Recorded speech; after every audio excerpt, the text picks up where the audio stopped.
treat someone else's stuff like it's yours.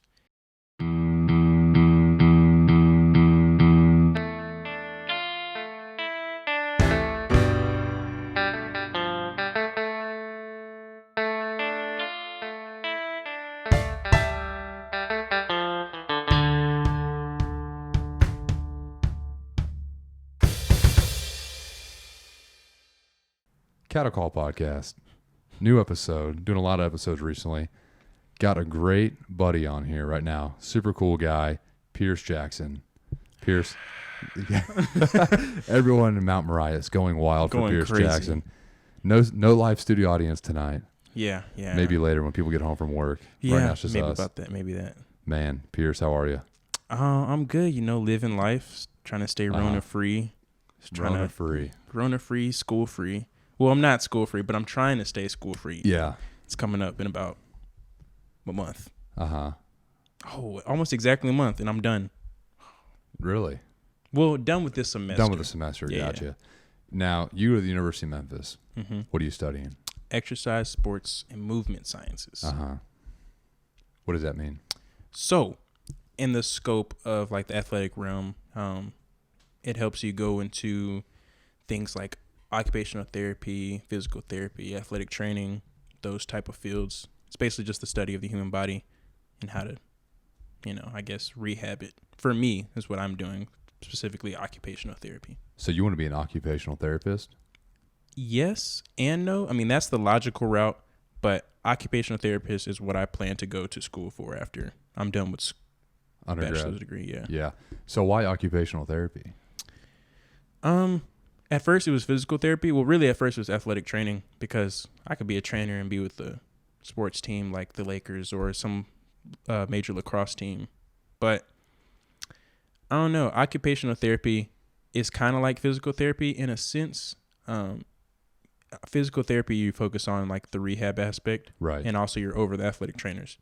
Occupational therapy, I believe, if I'm not wrong, is specifically for like helping somebody walk again. So like if somebody gets in a car wreck, how can I help them be mobile again? Right. Something like that. So yeah, I always picture occupational therapist as somebody works with like someone who just had a stroke. Mm-hmm. Yeah. And they're having to, I don't know if it's like speak again or read again or walk or whatever it is, kind of get some of those little skills. Yeah, the fine motor skills and stuff. Exactly. So that's how I guess I pictured it. I didn't know if I was wrong. That does make sense though. Okay. Yeah. And why did you want to even go in that direction in the first place with all the therapy and the athletic stuff? Well, so the first reason was there's definitely two reasons. The first reason because I've played sports my entire life. Like I started off as I used to love, like when I tell you I loved football for like when I was little, that's all I used to talk about, do. But then I realized like football can mess me up for life. Yeah. Like I can get seriously injured there. But like I remember on what Christmas was that? It was when I lived in Lubbock. So some probably like 5 or 6, whatever. Years old or? Yeah. Okay. I got a Michael Vick jersey. The Madden that Michael Vick was on. And like a gold chain. And I don't know. I think I lost that gold chain like that next month. Like, was it chain snatch or you just lose it? No, I just You weren't playing football? No. They probably wouldn't allow me to do that. Like, my dad had me sign a contract for football games. Like, if you get this many sacks, whatever, you'll get like $5. Like, it was like... yeah. Oh, yeah. I had a teammate that his dad would always give him one of those big pickles from the concession stands. Like, you get a sack, you get a pickle. Because the kid loved it. Yeah, I know what you're talking about. Go ahead. It makes your kids want to be great. Like, that's a good thing I can implement maybe into my children. But... because of sports, and then also because like I think the human body is just very like interesting. Like it's weird how like God created us all so different. So like me and my dad, completely different. If I were to have a brother, we're completely different physically. Right. Like each individual person on this planet, even twins, completely different body wise. Like that blows even if their my genetics mind. are the same, they're still physically different. They're still physically different in a way. Okay. Like they might look the same, but like if I tear my ACL, like so women are more prone to tear their ACLs. I don't know if you knew that, No, but because of how they're built, which is kind of weird to me. I I mean, I guess it's kind of cool to know. Uh-huh. But like, if two women that are twins, one tears the ACL, the other one might not be as likely to tear her ACL. Like they're Okay. that much different, as opposed to being like, oh, your sister tore ACL, so you're probably gonna tear your ACL real Right. soon. Okay. Huh. I didn't know that. So, what is it? You always love sports. You love football. And then That kind of those shaped that. two things push my brain into, I want to do something like that. And also, like, if I could change, I don't want to be in the a 9 to 5 where I'm working in a cubicle doing the same exact thing over and over. With the body doesn't change, but the body you work on changes. Okay. Well, your body can change in a sense, but like, so one day I might have you as a patient. One day I might have somebody like the body type of LeBron James. I might have a little bit different than mine. Yeah. just a little bit, or the body type of Courage the Cowardly Dog or something. Like it's Courage the Cowardly Dog. I couldn't think of somebody smaller. It's the first thing came to mind. Veterinarian. So when I met you, I remember you were into lacrosse, or you just come off of playing lacrosse. Yep. How many years did you do that? I don't think I did. I didn't do it that long, but I did it middle school. Freshman year, I stopped when my dad got deployed to Afghanistan, I think. Your dad was military? Mm-hmm. What branch? He's in the Army still. Oh, okay. Yeah. And then after that, after my freshman year of high school, I was like, man, I don't want to do this anymore. Like, this sucks, blah, blah. It was like a whole mind thing. And then my senior year, when I moved to Nashville, picked it back up. And I was supposed to, man, this is the saddest story I've ever. Hold on. Did you play at Overton? Yeah. Did they have lacrosse? It was their second year with the team. So, like, I was like, I'm not trying to, like, boast or brag, but I was naturally the best player on the team. Mm-hmm. Because I had played lacrosse before, but none of the other guys had really played lacrosse like that. Like, my friend that was on the team, he went to college to play lacrosse at Montevallo in Alabama, I think. Yeah, I think it's Alabama. And so that was the only one we got off that team, and I was so proud of him. But the thing for me, like, coming to Memphis wasn't even supposed to happen. Okay. Like, this was not anywhere in the plans. Yeah. I went to sign up for schools. I had a lot of D2, D3 offers for lacrosse. And I was like, okay, but I don't want to go D. Everybody wants to go D1. Oh, yeah. I got one D1 offer late, and it was from Hampton University in Virginia. And I was like, okay, this is great. I'm about to be, on a billboard somewhere. My life is made. Uh-huh. So I also had to sign up for schools just in case, like, when something like that wouldn't work out, because lacrosse, they don't give you full scholarships. They give everybody partial scholarship, unless you're like, if you get a full scholarship, you're unreal. Yeah, you're probably. They do Olympics for lacrosse? Mm-hmm. Okay, so you'd be like an Olympic team. Olympics. I don't know if it's Olympics or if it's just the USA team. Okay. I know they have a USA team and Canada team. Blah, blah, blah. Oh, okay, then that's but I what don't I'm think picturing. it's actual, like, in the Olympic game. Like the Olympic Games. I don't know. But senior year, we get to talking with Hampton. The first call, hey Pierce, we saw your tape. We'd love to have you come here. Blah blah blah. So we're looking at getting you a partial scholarship. Like, I love the way you look. I'm gonna talk to the coach, see what we can do. Boom. Next call, hey Pierce, I got the coach here with me. Once you talk to him, I'm like, oh shoot. And you're a senior in high school. I'm a senior in high school. Have you played senior year of lacrosse yet? Yeah, this was the end of the senior. I think we had 1 or 2 games left. Okay. And because I was almost up for, like, all district and stuff, but, like, I had been 1 year, and I guess I didn't do that good. Yeah. But I was like right on the edge of being all district and stuff. Okay.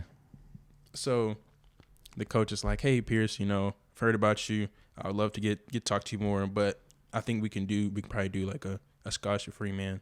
And then he was talking to me about school. I was like, my mom right here. I was like, oh boy, like, mom, we made it. Yeah. And I've never been, like, in poverty or something. So, like, I've lived a middle class life my entire life. So yeah. I don't know. But it still felt like I was on top right of the there world. with you. Yeah.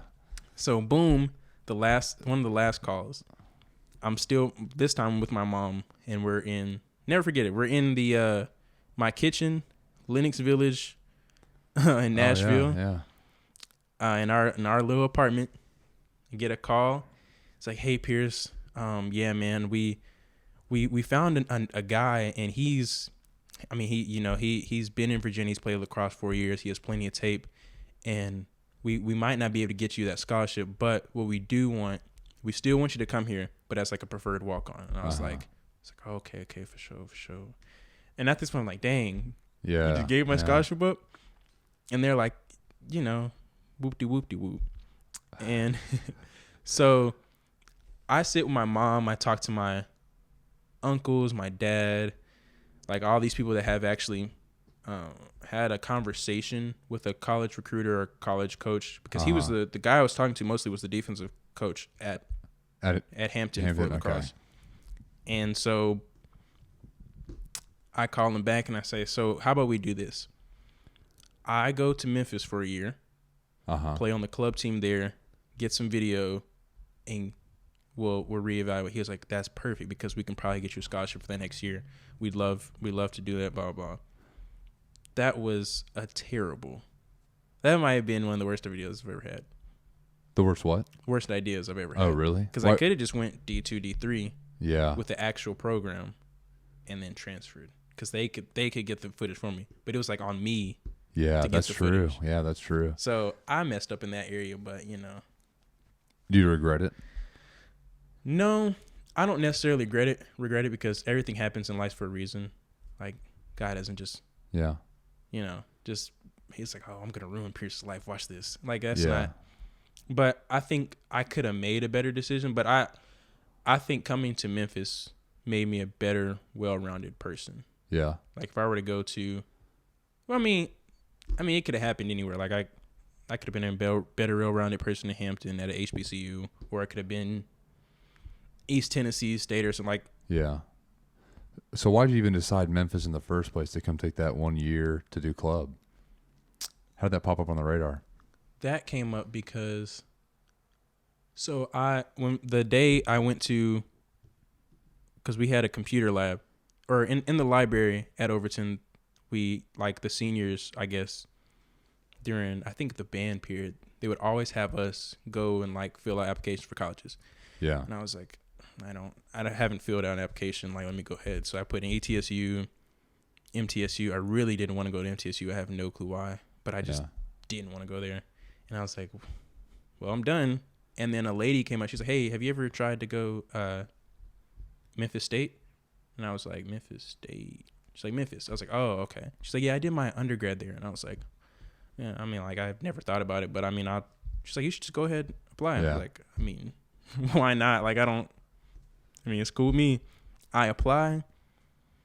I got the MTSU letter, and then I got Memphis letter a couple of weeks later, and I was like, oh, cool, Memphis. Yeah. And then that was right after the call, and I was like, I looked up, like, Memphis lacrosse. I saw Memphis Club Lacrosse, and then I got in contact with the guy that was, like, he was next to the coach, but he was, like, the head of, like, the club team. And he was a real cool guy. I could probably still call him today. He's an awesome dude. And he was just like, we have a team here. And I was like, will there be opportunity for me to get some film, do this and this and this and this? He was like, yeah, we've been in some of the, like, best, like, tournaments for club lacrosse, blah, blah, blah. Because at a point in time, that team was almost in, like, an actual club league, kind of like the rugby team here. Oh, wow. Because, like, the rugby team in Memphis is, like, I've heard they're unreal. They're great. They travel all over and play a bunch of just huge schools. Because they're in a real, like, they should dang near be a D1 team. But, I mean, I guess it's hard, and they're trying to raise funds for that. But Memphis was almost like that at a point in lacrosse. So I was like, well, yeah, I'm going to go. But, yeah, just didn't work out. Did you play lacrosse that year? I played lacrosse a year and a half or 2 years, and it also conflicted with band. Mm-hmm. I messed up my shoulder because I played basketball and, like, ran into somebody, but they were like, it was one of the football players, so he was literally built like a brick wall. Oh yeah, yeah. And, like, my shoulder was done. Game? Yeah, no, it was in a intramural basketball. Man, I'm surprised they're allowed to play intramurals. The football players. They're not, but okay. Like, they always have a team, and I'm like, come on, leave us alone. I would see that when I go play pickup at the rec, and it'd be, you're running, like, 5-on-5. and the other 5 would be all starting That dudes. whole- Like, dude, what if coach found out, man? What if Like if I roll my ankle, so what? if You know, you're like, done. yeah. But you guys, man, I couldn't imagine. So yeah, you're in band now. You play trombone? Trombone, yes sir. Okay. Have you always played trombone? Played trombone since freshman year of, not freshman year, 6th grade. 6th grade, freshman year, Been middle outside school. of freshman year man. of middle school, yeah. And then that wasn't even, I didn't even want to play trombone. I wanted to play like saxophone, but the guy, and I'll never, like he dictated who played what. How does that work? So you sit in this room, everybody goes in one by one. And this to show you, I guess, how brutal Texas is. And he would give you, he'd say, hey, what instrument you want to play? I said, oh, I want to play saxophone. He's like, okay, here's a mouthpiece. He's like, now blow air into it. See if you can do that. And you grab the mouth. Have you seen a saxophone mouthpiece with the reed? I was gonna say it has the wood or whatever. Yeah. Yeah. And I was like, and it just didn't make sound. He's like, okay. It's like, And he kind of like walked around for a minute, like paced back and forth. And I was like, it's like, here, matter of fact, and grabbed a trombone mouthpiece and handed it to me, said, try that. And I made sound. He was like, you're going to be a trombone player. And I was like, okay. And then ever since then, I've been a trombone player. Yeah. Do you like it? You enjoy it? I do. I'm glad I played trombone and not saxophone. I'm actually really like, when I think about band, I think about trombones. Really? You think about trombones, trumpets, Yeah. and like sousaphones, tubas. Yeah, absolutely, man. Other than that, I would hate to be a woodwind instrument. Oh, They're yeah. just so small, dainty, Oh, I not know. loud enough. Yeah. Sorry for anybody that played a woodwind instrument. Well, also, especially like you're playing at sporting events. Mm-hmm. You know, I don't picture an oboe at a sporting event. You know? You literally don't. Yeah, that's what I'm saying. You can't, like, like tomorrow we have the COVID game, my first one I'm going to, and trombones were literally always in the front. Yeah. Yeah, like I don't doubt it at all. What other instruments do you play? Baritone and trombone. So, I mean, baritone and piano. Is baritone a horn? Baritone's like I guess you can say it's a miniature tuba. Okay, yeah. That's what I'm picturing. Okay. Baritone I had to pick up my freshman year of high school because when we did marching, we only marched baritone. Oh, okay. There was no trombone. Because there's a, not discrepancy, a debate on is it better to march trombone or baritone, especially in Texas. So like and this, I don't know if anybody's like a DCI fan, like What is that? Drum Corps International, I think that's what it stands for, which is basically like all the drum corps bands like the Cavaliers and Blue Coats. It's like professional marching bands. Yeah. And you can only join it under the age of 22, I think, or 21. Okay. Something like that. Huh. And they travel. They have in Indianapolis every year, there's a huge competition. Whoever wins first. I mean, you practice all summer. Like, it's a real deal. Wow. You travel, like, it's crazy. But, like, all my band directors that I've ever had were DCI marchers for the Cavaliers, which is, like, in Texas, one of the best. Yeah. And they all marched baritone. My first band director, the boy was great guy. Yeah. Outside of band. Uh-huh. Like he's almost like he was like a coach. Like we had to run around. We had a blacktop. We practiced in the Texas heat. Yeah. And it was actually a black top that we had to march on, run around, and we had to march holding up those baritones that are, for one, not light. Like all of it's in your forearms. Yeah. Like you're not holding any of it in your back. If you do that, your back's gonna be hurting. So you gotta hold in your arms. Oh man. Yeah, that sounds brutal. So that's how I started on baritone. Piano started when I was 7. My mom that same thing with lacrosse. Like she just kind of threw me into it. It was like, you're gonna learn an instrument. It's like, okay. Yeah. Are you glad she threw you in? Very glad. Yeah. You think about when you're in the moment and you're like, man, I don't understand why my mom wants me to do this. Why? Like she would never let me get out of band. But if I wasn't in band today, I wouldn't be getting a scholarship. Yeah. Like I'm not getting a full ride, but still better than $0. You're technically getting paid to play music, you know? Exactly. And it's fun. It's not hard. I'm not gonna say I'm the greatest, but I guess I'm better than the average person, but I don't know. I don't really hype myself up any of those like areas because I don't know if I'm good or not. What other stuff are you doing, just music wise? I know you're starting to get into rap and all that. What all you doing besides band? So rap ish. It's like a rap sing thing. Like who were some rap ish singers? Let's go with like a Roddy Ricch maybe. Young Thug. There we go. Young Thug. Yeah. I'm not saying I'm a young thug. I'm a young, well-groomed man. Yeah. Not saying the Young Thug isn't young and well-groomed, but his sense of fashion. Yeah. A little bit different than yours too. So you could say he's well-groomed. Yeah, he's well-groomed. And has way more money than I do. He does have way more money. I will probably see in the near future. Well, unless, somehow somebody's like, "Hey, Pierce, you want to come on." And I think what probably started that, what made me think like, wow, I might be able to do this. Like I've always, in the area of rap, like, or rap music is singing, like I can hear probably like chords and stuff like that. So like when I'm making a song, I'm like, okay, if I had a chord right there, that'd probably sound beautiful. Like it would just, that'd be great. But when so last year we had, like at the Liberty Bowl, we had football games, blah, blah. And they were like, we're trying to do something different this year. This year we're going to have like a real performance, like a halftime, like an NFL halftime show. Yeah. And he was like, we need a rapper. And I said, God, are you talking to me right now? Are you summoning me? Is this what you want me to do? So I auditioned for it. At this point, were you already doing rap at all? Well, I mean, I had messed around with it, like in my room. Yeah, privately. Like me and Austin, my friend. Yeah, next door neighbor. We always mess around with music, but like. Gotcha. I was like, well, shoot, I'll act like I was rehearsing for it. Like, I'm talking when I wake up, I'm reciting the words, the thing was, it's the black suits are coming. Will Smith in Men in Black.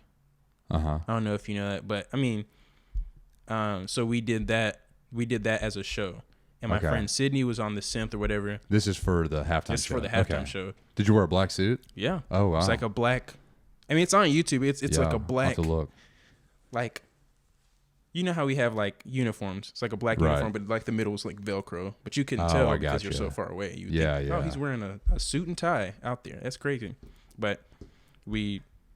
So you did a halftime show at a game. Yeah. How many people were there? What game was it? I did it a couple of times. So the first one we did at high school.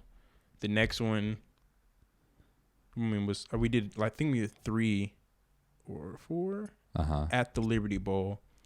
And I think we did one somewhere else when we traveled. Gotcha. But we did one more, which was the biggest one at the Cotton Bowl. We made it to the Cotton Bowl. Oh, wow. Yeah. So, and I was also a trainer for the football team last year. How do you do? Okay, we'll go on that in a second. The training band, all that. Yeah. Okay, so we're at the Cotton Bowl. You're doing the halftime show. How'd that feel? Man, surreal. And you're in the home state of Texas. You love Texas. We were in Dallas, Texas, where I was literally born. I was like, man, this is crazy. My dad came. My mom and dad came actually, and it was just like, wow, I'm a performer now. Like I can say that. Like I performed at the AT&T Stadium. Like at AT&T. Like I was on the big screen. Yeah. And that screen is bigger than this house. Oh yeah, yeah. Like it's like way what is it, 80 yards long or something insane? Yeah. It's you think it's big, but it's huge. And there he is, Pierce Jackson up there. Just little old Pierce Jackson on the screen. That was crazy. And I thought I would like shake and get nervous. The only time I shook and get nervous was the first time I ever performed. It was at high school. So is it a rap you wrote? So it was part of Will Smith's lyrics. Okay. And then like the second half had to be, well, they wanted it to be like you make it up. Original, yeah. And like dedicated to the Memphis football team. Wow. That was an experience I'll never forget. Okay, that's also pretty cool that you get to perform, which is kind of your personal thing. You get to play in the band, which is part of your like role at the university, and then you get to be a trainer. Yeah. which is what your future goals want to be. How do you Great balance all that at experience. once? You think about the future a lot. Mm-hmm. So I was a trainer for 2 years. I just recently quit, just because like I'm about to graduate and I can always go back for internship. Yeah. Like great people over there, but it was, I don't know. I guess by the grace of God, like the trainers work with me and the band worked with me very, very well. Just because, like the band director, like I can call him right now and be like, "Hey, Dr. Plank, how are you doing?"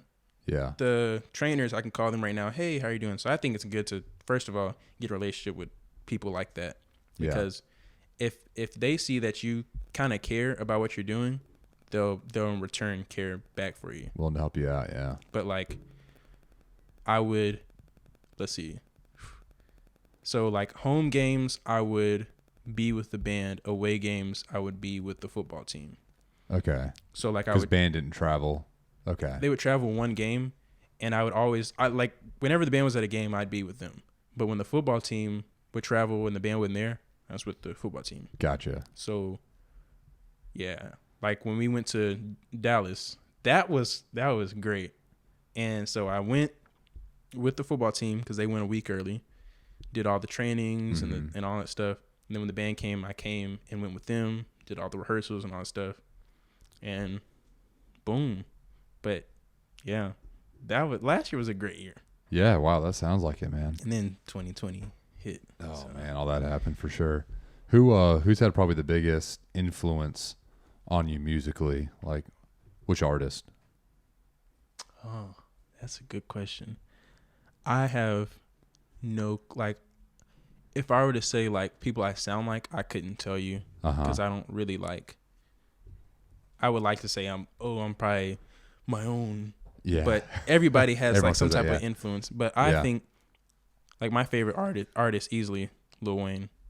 Like that guy is something different. Like when I remember when I first heard him, I was like, I don't know who this guy is, but he's annoying. He needs to stop.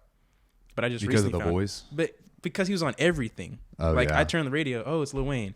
Oh, it's Lil Wayne. Oh, it's this person featuring Lil Wayne. I was like, oh God. Who is this guy? But then slowly but surely, guy's crazy. Like, but Lil Wayne, I really like Aha and Lecrae. Like, and Lecrae was actually a noob at MTSU. Oh yeah. Yo baby yo. Oh wow. I didn't realize they went to MTSU. Yeah, I didn't either. Because he has ties to Houston, Memphis, Atlanta. Ty I guess Brazzle. now. Ty Brazzle plays, or he used to before I guess COVID. Like he would play at Second Pres. Yeah. Play basketball here. Yeah, I knew people that were. I forgot about him, the white guy, right? Yeah, I knew people that were friends with him when I first got in campus outreach because he's a Christian rapper around here. And then, well, I remember Star Ludo. You know who that is? Yeah. Yeah, I remember I was talking to a barista one time when I was in Nashville. And I don't know how it came up. I think she overheard me. And I don't know what happened. I used to be really into Trash Bag Gang. And she says about Starlito sat next to her in history class. I was like, what? She's like, yeah, he went to MTSU. And I was like, wow. Starlito sat next to you in history class? Well, number one, why is he even there? Number two, you sat next to him? Like, dude, yeah. How are you still a barista here? How did you not just, Take Keith went to MTSU. Yeah, that's crazy too, man. That is weird. Yeah, that is weird. Because we were talking about all the different hip hop culture and stuff prior to recording. Mm-hmm. So who would you say? I've never got to whip out this question. I've always wanted to. Oh boy. Who is on your Mount Rushmore of music? You have four faces there of all eras, all genres of music. When you think Pierce Jackson and my music preferences, who are the four guys or girls on your Mount Rushmore? Oh my gosh. Oh boy. And that's across all music. Yeah. So let me just explain. And you can say answer it as of today. It doesn't have to be all, Okay. For always, but like today, right now, on October 16th, 2020. Who are your four? So me, personally, this is just personal opinion. This isn't necessarily my favorites, but like I think Andre 3000 for sure. Wow. Okay. I think he's one of the greatest artists of all time. Uh-huh. Him and Big Boy, like Well, Outkast has the most hip hop albums sold of all time, and no one realizes that. Yeah, go ahead. It's either Andre, like, oh boy, that's hard. Andre 3000. Come on, Pierce. Dang. Not Lil Wayne? I mean, because of today, like, well, if you think about like influence, Lil Wayne influenced every rap artist today. I'm pretty sure Lil Wayne influenced. There's no doubt in my mind. Really? Like all the new ones? Like every new, because Lil Wayne was the first like black man, I believe, to do like the whole like rock star thing. Yeah. And be a rapper still. Yeah. But like also go over into other genres. Like, yeah. So yeah. Lil Wayne, Andre 3000, Michael Jackson, obviously. Because that boy influenced everybody and their mother. Yeah, a ton. In every genre, literally. Who? You got one more spot. Who you thinking? I'm trying to get out the rap realm. I would say Stevie, but nah. Stevie Wonder? Mm-hmm. He's a great artist. Yeah, he's a lot more songs than I realized. A lot of songs. Yeah. He's actually about to drop 2 new ones soon. Yeah? Which has surprised me. Man, I don't know who my Rushmore would be. That's really, really hard. Because right now we're at Andre 3000, Lil Wayne, Michael Jackson, and possibly Stevie Wonder. That's a pretty solid lineup. Whitney Houston, Patti LaBelle. Whitney Houston. You think Whitney Houston over Stevie Wonder? Yeah. She was influential to not only women but also men, I believe. Yeah, there's probably people I'm forgetting, but yeah, I'm gonna go. As of right now, those are your final 4. I'm gonna go with those 4. That's your Mount Rushmore music as of today. Yeah, man. Yeah, that's cool. So, what else are you doing besides music? Because I know you want to look in. Okay, I remember you used to do YouTube videos. Mm-hmm. You're doing rap. You want to do? Is it acting or just entertainment? Entertaining. Like Cedric the Entertainer. Like that's it. He's Cedric the Entertainer. Like you could be, Pierce the Entertainer. Like I would like to be somebody like Drake, like he started on Degrassi. Yeah. But became a rapper. And a businessman, yeah. Yeah, and a businessman. Lil Dicky. That guy started off as a rapper, and now he's an entertainer. Chance the Rapper. Not Chance the Rapper, Childish Gambino. Yeah. I put them two together a lot. But Childish Gambino, like, he started off as a comedian, I think. Mm-hmm. Went to rapping. I've heard because it's like Donald Glover when he had stand-up, yeah. Went to rapping, went to acting. Now he's producing. Jamie Foxx started out as a actor, comedian. Yeah, man. Like Jamie Foxx has done it. He's done about it all. Done it all, and he has been great at everything he's done. Will Smith, like those are the type of people. Yeah. I just want to be in that kind of circle. Yeah, I want to be in that conversation one day if it happens. Yeah. So are you doing any acting stuff right now? No, I've been trying to figure out like how to even go about that. Like I know a guy here in Memphis,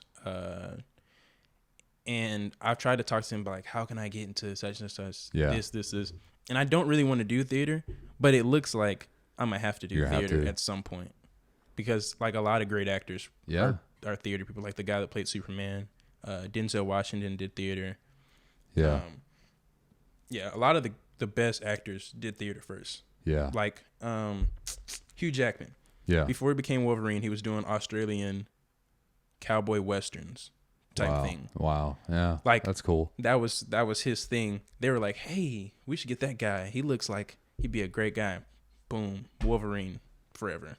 Well, that's wild. Because I've seen stuff where people will be in between filming or contract negotiations, or they just don't want to be in a movie. They're still maybe just reading scripts, and they'll go on Broadway. Exactly. And you'll see like just be some big A-list name. Just pick a name. I remember too. Actually, it was like right after I guess the Jonas Brothers have split up. I'm pretty sure Nick Jonas got some big Broadway show. Probably he was like the main character of one of these plays. You're like, okay, he did a little bit of acting on Disney, which I mean, still more than I've done. I'm not trying to look down my nose at him, but it was like, how's he a Broadway actor? But then of course he branches out and he's doing more, more movies, more acting, more solo work. But a lot of them will. I mean, they'll just go off and they'll do theater. Yeah. To just keep their senses sharp, and also I guess you kind of have to learn it's a different style than Completely different style. Sitting there filming on camera. I didn't realize that because I took an acting class this past semester. Like theater and behind the screen. Yeah. Like, I mean, you can say there's similarities, but they're two completely different things. Like a lot of times when you see that little mic hanging down from the middle of the forehead, they do that instead of putting it on like a lapel. Or something to catch like acoustics, and it's like the perfect place to hear everything. Wow. Theater is now that's whole different deal. Those. So I see like why you would go to theater than actual, not actual acting, but like like on screen acting. Yeah. Well, I remember first time I saw Jersey Boys. I talked about it with Kristen when she was on. I love Jersey Boys. I think it's the greatest live performance I've ever seen. And it's a musical of Frankie Valli and the Four Seasons from like the 60s. Mm. But what was so amazing is, I mean, it's a musical, so these guys are acting. There's an intermission, but it's probably, between 2-3 hours for the whole thing. Yeah. And these guys are acting, they're singing, they're playing instruments, they're dancing. And like you're thinking of all that together nonstop in front of, however many couple thousand of us are here watching them. We were at T-Pack, and then I saw them on Broadway. And you're just like, dude, that is unreal. Because it's not the same these people on, movies or TV don't have it hard. Yeah. But, you're not reading off a line, having a short little thing, and then, okay, we're going to cut here because we're going to get a new shot. Okay, now step into this frame. I mean, you're choreographed, and they're all in sync, the way they would turn, the way they would dance while they're singing. Mm. And they would just get out of that song, and they go right back into acting. So they're incredible actors, they're incredible dancers, they're incredible singers. Like their voices are unreal. It sounds like the real stuff. Mm. And then they're playing instruments. It's next level stuff. And I can see why people do that to either, sharpen their acting skills, or they do it just to learn something new. That's a whole new art form. I mean, there's certain things in life that you take for granted until you actually like do it yourself. Or see somebody do it right in front of you. And that's one of those things. It's like, wow, that is a whole different art form. That's something that I probably couldn't do like I thought I could. Because with acting, like even when I do my little skits on my phone, all I do is, okay, here I know I need this frame, but I have to get it from this angle, and this angle. How am I gonna do it? I don't know, but I'm gonna do it once and let's see if it works. Okay, that works. Now I got to do it again like this. I just cut it, and if it works, it works. With theater, if you mess up, the show goes on. You have to keep going. Yeah, and it sucks to mess up and then another thing, nobody knows you messed up until you make it seem like you messed up. Yeah. So. Yeah, absolutely, man. That's man. There's some quotes. Oh, I'll have to do it for reflection because I got some good quotes in there. But break a leg. What? Yeah. Just like one thing I remember. Yeah, when I used to play piano, and you have recitals, and you've been practicing. You may have 1 recital, 2 recitals a year, and it's okay. You're here. Let's say you've learned 15, 20 songs this year. You may play 2 songs. You may play 1 big song. What's the song you're going to play at the recital and have it memorized? And you can hear it when you hit the wrong note. Yeah. But like good teachers will tell you, and it's kind of the same for life. Like, man, they out there, they don't know you messed up.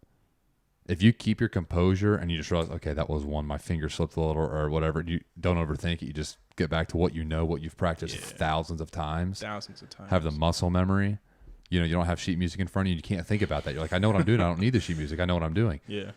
And and it's amazing because people would mess up and they would tell you messed up, or you knew you messed up, and people are like, yeah, that was perfect. You're like, oh no, I messed up there. Like you didn't hear that one part. Yeah. But of course, I mean, the thing is, they don't know. Like nobody does know. Nobody knows. Yeah. Which is truly one of those marks of like just a good performer, man. Because we had to do monologues in the acting class. What did you do yours on? It was, what did I do it on? I think I made my own, and it was basically like, what was it about? It was something about like a teen in America or something like that. I don't know. Gotcha. And like on that one, I think I did halfway decent, but I forgot what I was saying, so I just made some up on spot, and I just kept going. Yeah. And I looked at the teacher, and he was like, and he knew what I was thinking. Like, oh, he probably messed up. Keep going though. Everybody else that was there, they had no clue. No idea. Like same thing. We had to do something with somebody else was in the class, like a little project where we do an acting project together. I think I messed up. So like if I mess up, I'm subject to go and just look. Have the look on your face, yeah. For a long time. And I could make it into a dramatic pause. Like if it was something like, Rebecca,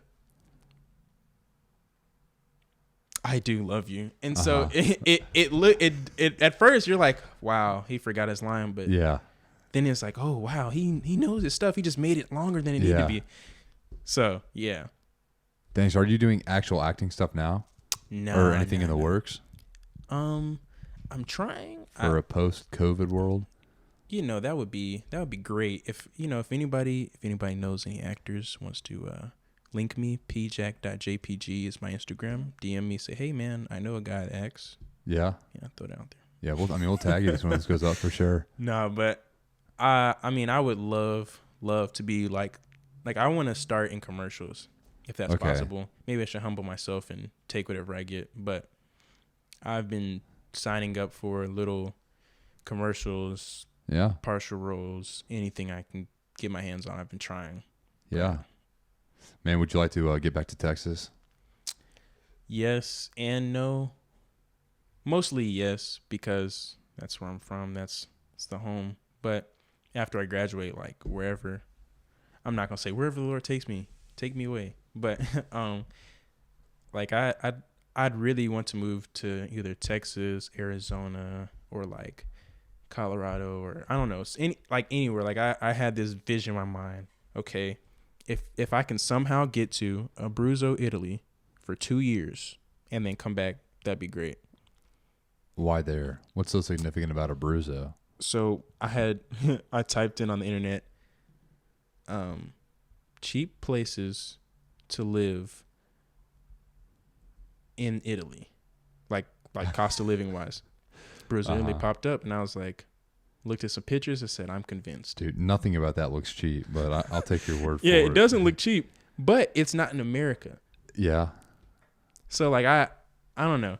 And then I talked to a girl that's from there. She's like, yeah, it's terrible here. I don't think you want to come here. In Abruzzo? Like, yeah. Well, in Italy. I have a friend that used to go to Overton, and she moved back to Italy, I think. But I mean, it looks pretty from Google Images. It looks great. It looks like the Call of Duty map in whatchamacallit? I don't know.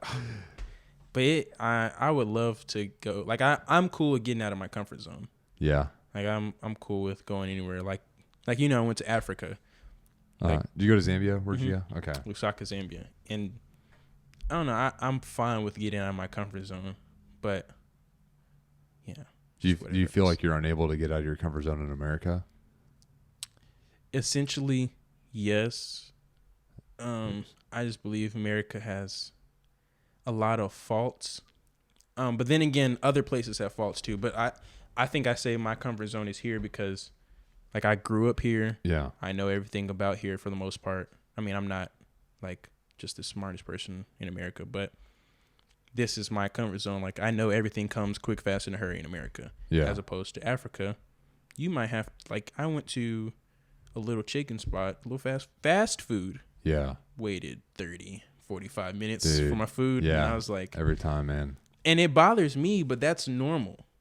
Oh yeah. That's normal there. But in America, it's like, you can go there, drive through, you expect to get it 5 minutes. Yeah, you call this fast food. Yeah. Yeah. So when I say my comfort zone, I think about things like that where I'm used to having everything my way right now. Yeah. Yeah, that's a good point. I mean, it's definitely cultural. I mean, I remember we were in Jamaica, the whole joke about the island time. Everyone's on island time. Mm-hmm. And it is. Like, you order fast food and you're sitting there for at least 30 minutes. And you ask them for something and they're just like, no. Like, well, wait, hold on. What about the customer service? Right. I just need a napkin. Yeah. But then, like, yeah, people are like, oh, yeah, church is at 10:30. You get there at 10:15. We start at 11:15. You're like, what? Yeah. Like, you have to say 10:30 so you start by 11:15. I mean, and I don't know if that's right or wrong. I mean, it's a whole different culture. You may think, well, that's inconsiderate. But then for us, like, dude, we don't have anything in the books. Like, just show up when you show up. We'll start when everyone's ready. Yeah, definitely different cultures. What is Pierce Jackson learning right now? What's going on in life? What's the biggest lesson you've been learning right now? I think right now, I'm not.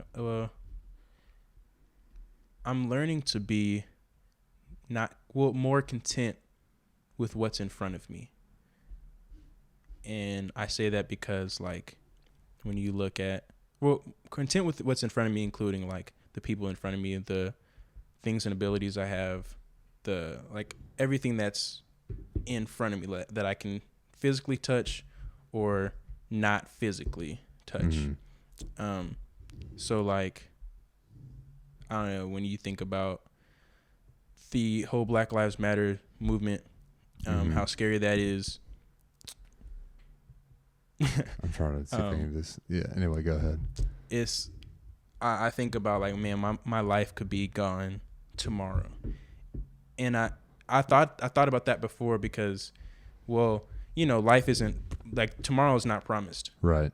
So that could easily happen without a police officer like shooting me or something like that. But like, think about what you can do right now to impact somebody in the future or impact somebody at this current moment. Yeah. So why do you think your life's more in danger now than 5 years ago? I wouldn't say it's more in danger now. Well, 5 years ago, let's see. How old am I? 22. What's 5? 22 months. Okay. Yeah. Glad you're good at math. Cool. So when I was 17, I was more so like, I would go to school, come home, go to school, come home. Yeah. Now it's like I'm old enough to get into areas I couldn't get to before. So like, if it was maybe like a bar or something, not like I don't. Yeah.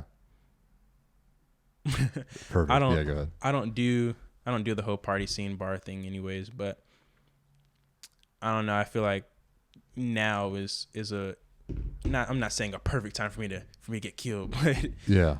I think now there's more opportunities for me to be in the wrong place at the wrong time as opposed to when I was 17. And then the tensions are already high in America. Ooh, as no opposed kidding. to Black Lives, president, just like all types of emotions coming from every race. Yeah. At an all-time high right now, I believe. Yeah. Everyone is very, very emotional. Yeah. How does your dad, are you pretty close with your dad? Do y'all talk about that kind of stuff? Mm-hmm. How does your dad view stuff? Him being, how long has he been in the Army? Ooh, 30-some years. Oh, wow. So he's seeing it because there's been definitely a cultural shift with a lot of different factors. But I mean, how does he view it? I guess in helping you view things. Because I mean, especially being Army, like contributing to this country. And him being black. I mean. So my dad, he's a very like, and I don't know if he was like this before the Army, but he's a very like step 1, step 2, step 3, step 4, step 5 type of guy. And we've had conversations about this whole thing that's going on right now and like how I can educate myself. And I'm not saying like I'm the most woke because I'm definitely like there's so many things I don't know like politically and like socially. Like I'm not saying it's ridiculous, but like I'm just gonna sit here and say I do not know. Yeah. But my dad, he's more of a, I don't know. He goes, I guess, by the rules. But the one thing about my dad, if you mistreat him or try to make him think a different way that doesn't make sense, that's not by the rules, that you just pulling out of nowhere. Yeah. He's gonna be he will question you a great amount. Like what makes you think like that? What in the world, So I think he's done a good job at raising me as the man I am today, and he's done all he could. So I mean, at this point, I guess it's just up to me to figure out what I want to be in life. What does this life hold for me? Blah blah blah. Yeah. What's something valuable he's taught you regarding everything going on now?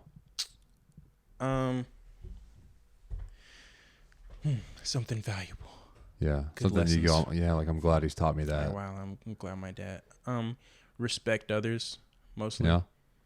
I've always been taught treat someone else's stuff like it's yours. Oh yeah, that's a good one, man. My dad loves to do this. Oh boy. So, yeah, and this might just be parents in general when they'll say like, why is the door open? You don't live in a barn, or put that back where you found it. Blah blah blah, and it used to get on my nerves. Like, okay, I understand, but I mean, it's technically ours. Like, but once you pay for something, you don't understand the value of it. I don't believe like, and I get it now, but before I was like, Dad, come on now, like, Yeah. I'm Chill trying out. at least, but definitely to respect others, like their valuables and like them. And I know my dad and like CEO has also reiterated. Yeah. There you go. That's the word. Dang, what was I gonna say? Brain drew a blank. Well, respecting others or no? I mean, else. it's still respecting others, but so people do what makes sense to them. Yeah. Like no one just does something just because that's what they're feeling. Well, it might be what they're feeling at the moment, but it's what they're like. It makes sense to them. Right. So if I walk in your house and I just jump on the couch, it might be because I'm having a bad day, or like I just want to lay down. And you might be thinking, this dude thinks his house is his. He got his feet and shoes. Yeah. And so like the first time I heard that from my dad, I was like, huh. I mean, I guess that makes more sense when you think about it, because nobody just does something randomly. And so when people do what makes sense to them, it might cause another reaction to make them look like they're being disrespectful. So I always try to understand why somebody did a certain thing, in hopes to better, like, tell them, hey, you probably shouldn't do that because I don't see a problem with it, but this person might. Yeah. So help them respect somebody else and not just me. So. Man, yeah, that's good, man. Would you ever do military or? I don't know. Maybe one day I'll hit rock bottom and join. Yeah. Yeah, we'll see how the acting thing goes, man. If you're a starving actor. Yeah, if I'm out there on the street. In Telluride, Colorado, trying to figure it all out, man. Yeah. Yeah, I'll call them. Hey, can I y'all got some openings? Man, best piece of advice you've ever received. Best piece of advice. Yeah, something you want to leave listeners with, man. Just a good piece of advice. Something that helped you. You can pass on to them.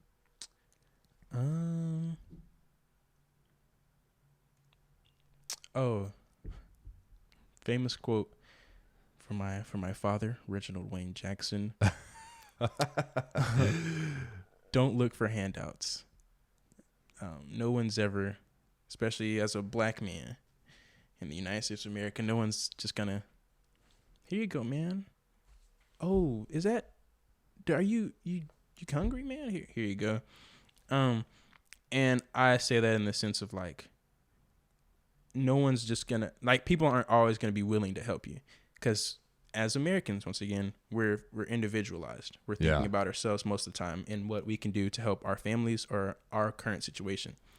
Like I don't walk down the street and if I see, and this might just be me, but like if I look at a homeless man, most of the time I'm like dang, he probably should have made better choices. Right. Or dang, like I'm glad that's not me, as opposed to, man, I wonder what he went through to why he's in this spot. Like, is it because he lost his job? Is it because he was actually on drugs? Or was it like a whole bunch of bad luck events just happened? Sure. So I always be just grateful of everything you have, because you could wake up, not have it, or you could have never got it, or you could never be going to get it. Like, yeah, just work hard in everything you do, because if you don't, I mean, hey, that's on you, and you're just living a mediocre life. Dang, that's true. That's a good one to end on. Pierce, where can people keep up with you? Where can they follow you? Watch YouTube. Let's see your YouTube channel, Instagram, acting, all of it. So YouTube, you can go to PJack17. That's PJACK17 on YouTube. I will probably post my music on there eventually. Instagram, I have two, but the main one is pjack.jpg, and I just started putting on my PJACK dot JPG. So pjack.jpg. Yeah, okay. A little JPEG image, Yeah, JPEG. Yeah, for sure, man. So that's where I post pictures and the remixes I do of songs. What's next? Twitter, childish_Jack. So like Childish Gambino, but like childish _ Jack. Sure. And that's Twitter is hilarious. Twitter is really, really funny. Maybe there's a lot of stuff on there. It's like, wow, who thinks of that? Yeah. It's like poets. Yeah. And then streaming platforms, on all streaming platforms, you can catch me at Sauce_Kage PJack. Or SKE PJack, my bad. That's what Sauce_Kage stands for. SKE? Yeah. SKE PJack? What is So me and all my friends, we were watching Naruto one summer, and in Naruto they have Hokages, Raikages of like the hidden villages. I have no idea. Yeah. Anime stuff. Big nerd is what I am. Big. Love it. And we were like, man, we got to come up with one. And me and Austin came up with the idea of Sauce_Kage. Because like there's Hokage, Raikage, Tsukage. I was like, Sauce_Kage. That's the one. And then we were like, we just play around with it a lot. And then boom, now we're a quote unquote record label. Nice. We're SKE Entertainment. There you go, dude. Unofficial record label, but we got a couple artists. There's 4 of us right now, but dude, then you'll be able to get the big SKE chain here soon. Literally, we were like we should PRE go buy a chain. has one, NLE has one. One day I might be able to SKE, yeah. But I probably should remove the SKE from my name because that just feels kind of weird to have a title as opposed to just being me. Yeah. So also, dude, you have a history of losing chains, so I'd be careful with it, man. Pierce, thank you for coming on, man. Ain't no problem. Yeah, thanks for sharing. Thanks for hanging out here on a Friday night, man. After late band practice. Good old band. Yeah, man. Best of luck to you. Hopefully, be a famous actor here soon. Hopefully, and then I'll come back. And yeah, we'll all be good. Oh yeah, Cattle Call could use it. This would be a famous person. If I get famous, this would be the first place I go to. Quote me, like write that down. Come on, man. Hey, welcome back anytime. Got you, man. Pierce Jackson, ladies and gentlemen. Pierce Jackson. Wave goodbye to the studio audience. Thank you, guys. Appreciate y'all. Thank you. That was Pierce Jackson. We'll promote all this stuff later. And thank you for coming on Cattle Call. No problem. We'll see you guys on the other side.